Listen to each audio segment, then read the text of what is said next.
19th. I'm your host, Luke Alexander, and this is Skedline. Here's what's making news today. Senator Patrick Brazeau was taken to the hospital last night after he was found seriously injured in his home. Brazeau faces a criminal trial for fraud and breach of trust over his Senate expenses. He was kicked out of the Tory caucus 2 years ago when he was charged with assault and sexual assault.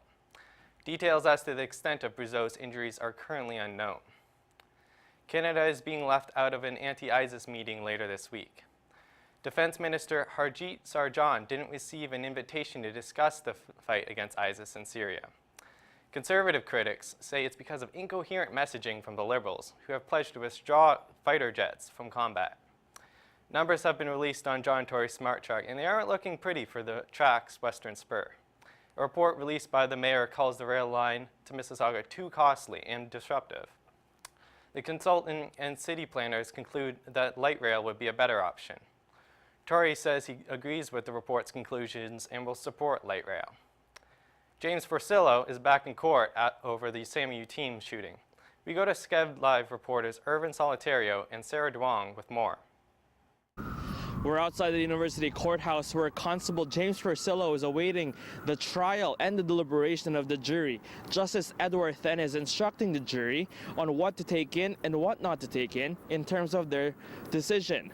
Some of the items that the judge has asked the juries to take in is the fact that they should ignore whether or not Sammy Yatim was in a good state of mind, saying that it's not relevant in this case. What the judge is asking the jury to consider is whether Constable Forcillo is acting in self-defense or within reasonable ground. We'll have more on the latest here at the courthouse, but for now, back to the newsroom. Thanks, Earvin. Toronto Deputy Police Chief Peter Slowly has fired a volley of criticism at the police service over its inflating budget. Slowly told a forum that using new technology would allow the service to drop several hundred officers. Slowly was passed over for the position of police chief last year in favor of current chief Mark Saunders. A shooting has left an Etobicoke man in critical condition. Sked Live reporters Anas Sadiq and Ryan Swain are on the scene with updates. I'm standing at the intersection of Lakeshore Boulevard and 11th Street, where early this morning, a man in his 20s was found shot. The man was rushed to the hospital in critical condition. Police have yet to release any information surrounding any suspects with this investigation. You can see behind me, police are scoping out the scene and conducting their investigation, and we will have more information as the story develops. The shooting took place nestled right between the New Toronto Public Library and St. Teresa's Catholic School.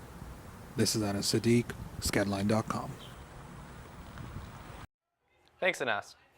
The Environmental Protection Agency is defending the Obama administration's handling of the water crisis in Flint, Michigan. Now, Obama declared a federal emergency on Saturday over lead contaminating the water supply. He ordered federal aid for the town's 100,000 residents. Prominent civil rights leader Reverend Jesse Jackson told a church rally that residents felt they had been betrayed. SpaceX blames ICE for their failed landing attempt of a rocket on Sunday. The rocket aimed for a sea barge but exploded when one of its landing legs buckled underneath it.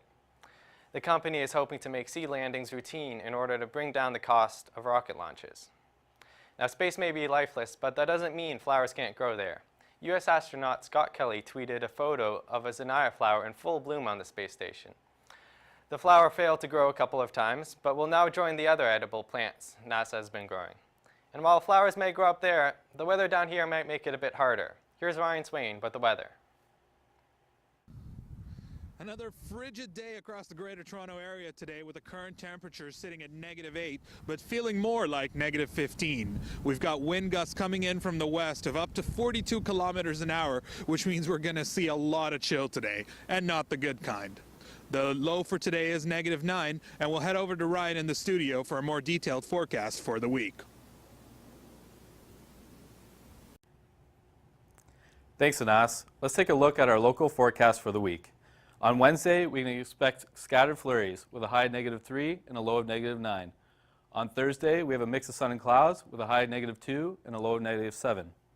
On Friday, we have mainly cloudy skies with a high of -3 and a low of -9.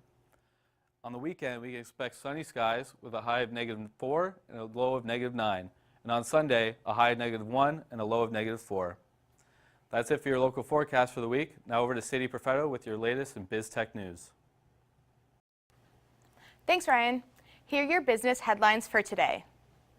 If you were having trouble getting on Twitter this morning, you weren't the only one. Twitter announced Tuesday morning that it continues to suffer ongoing outages worldwide, one of the worst in its 10-year history. A Twitter spokesperson said they are aware of the problem and working to fix it. The company has not stated a reason for the problem. All eyes will be on the Bank of Canada Wednesday when it announces its decision on interest rates. The bank can choose to raise its overnight rate, which currently stands at 0.5%, lower it, or keep it the same. The decision comes during a time of economic uncertainty with oil below $30 and the loonie below 70 cents US. Bank of Canada Governor Stephen Poloz will reveal the decision shortly after 10 a.m. Wednesday. Potash Corporation is shutting down their New Brunswick location indefinitely. Over 400 people will lose their jobs because of low fertilizer prices, leading to the closure. The falling fertilizer prices come because of soft grain prices and weak currencies in major consumers such as Brazil and India. The closure will lower capital expenditure by almost $50 million. In addition to the company layoffs, the company said that they have set up a $5 million fund to assist in finding other employees new jobs. Your cell phone battery could come from child labor workers in the Democratic Republic of the Congo. A report released by Amnesty International on Tuesday accused companies such as Apple, Samsung, and Microsoft of lax oversight of cobalt mines in the Congo. The report said children as young as 7 are looking for rocks containing cobalt to use in the production of cell phone batteries. Apple and Microsoft have since released statements saying they are evaluating their supply chains. That's all for business. Now over to Emily Bongelli with sports. Thanks, Sadie. Here's Brian Aguilar with our Humber Hawks recap. Thanks, Emily. The Humber Hawks are having a great season so far. Last fall, the team won 3 medals, with 2 of them gold. The women's golf team and the men's soccer team captured their own national crown in their respective sport. We talked to Jim BIALEK, Humber's manager of athletics and sports information, about the success the teams are having. It's awe-inspiring to realize that every team currently is ranked in the top 10 in the country. That's something special. This winter, the Hawks basketball and volleyball teams, both the men and the women, are having a great season, with the women's basketball and volleyball team looking at an undefeated record. BIALEK acknowledges the school's commitment to sports as a contributing factor to the success the teams are having. Academic programs that they want to find a career in. There is no one answer for that. It's a total package. It's the attention to detail. It's the academic. Everything falls into place, and you have success. BIALEK believes that the teams are prepared and determined to finish strong this season. You know what? You can't predict, because it's sport and things happen. But I can tell you one thing: our coaches and our athletes are doing everything within their power to be prepared for a championship run. One of the teams that are having another stellar season is the women's volleyball team, currently sit atop the standing with a 9-0 record. Top player HANNIMAN spoke to Andrew Escobar about the undefeated start of the team and how she prepares for every game and how she balances sports and school. Thanks, Brian. We are now joined by one of Humber Hawks' top volleyball player, THALIA HANNIMAN. Hi, THALIA. How do you feel being undefeated so far this season? It's a pretty good feeling, actually, just to know that we can always come out and bring our the best game we can and come out with the W. It's a pretty good feeling. We have to push ourselves each time, but it's good. What do you think the team is doing in order to win these matches? I think we're really just putting the pressure on ourselves more than the other team. So we're just coming out to play our best, and if we bring our A game, that's all that we need. So even in practices and stuff, we're just keeping that competitive edge. How do you prepare mentally and physically for every game? Do you have some sort of ritual? I wouldn't say really a ritual. I like to watch previous games or game footage like the day before or right before a game, just to kind of get me like mentally into volleyball mode. But and then physically, we get like a long warm up. We usually warm up for like an hour before our game, so making sure we're physically ready is really important too. How do you balance school and playing volleyball? It kind of makes it easier just because I know that whenever I have free time, I have to be getting my homework done because it comes rarely. So I just kind of like makes me do it whenever I have the free time available. I saw that you won the OCAA Player of the Year. How does it feel to be recognized with such a high achievement? Just to make sure that on our side we're not making too many unforced errors and to serve tough, and then we'll be fine if we do those two things. What is your strategy for tomorrow's game against the Niagara Knights? We can only hope for that. Anything can happen though, so we just have to train hard and keep focused on our goal. Thanks, Thalia. That's your Humber Hawks News Roundup. Now back to Emily Bongelli. Thanks. The Raptors defeated their rival, the Brooklyn Nets, 112-100 last night at the Air Canada Centre. Kyle Lowry scored 31 points. 13 of them were in the final quarter. DeMar DeRozan racked up 30 points during the game and managed to extend the Raptors' winning streak to 5 games. The Celtics take on the Raptors tomorrow night in Toronto. Voting for the NBA All-Star Game wrapped up last night at 11:59 p.m. Kobe Bryant brought in the most votes during his final season with over 1.5 million. Stephen Curry was a close second with just over 1.2 million votes. Toronto will host the 65th annual NBA All-Star Game at the Air Canada Centre on February 14th. Toronto players DeMar DeRozan and Kyle Lowry received a significant amount of support on Twitter, with fans advocating to see the players in this year's game.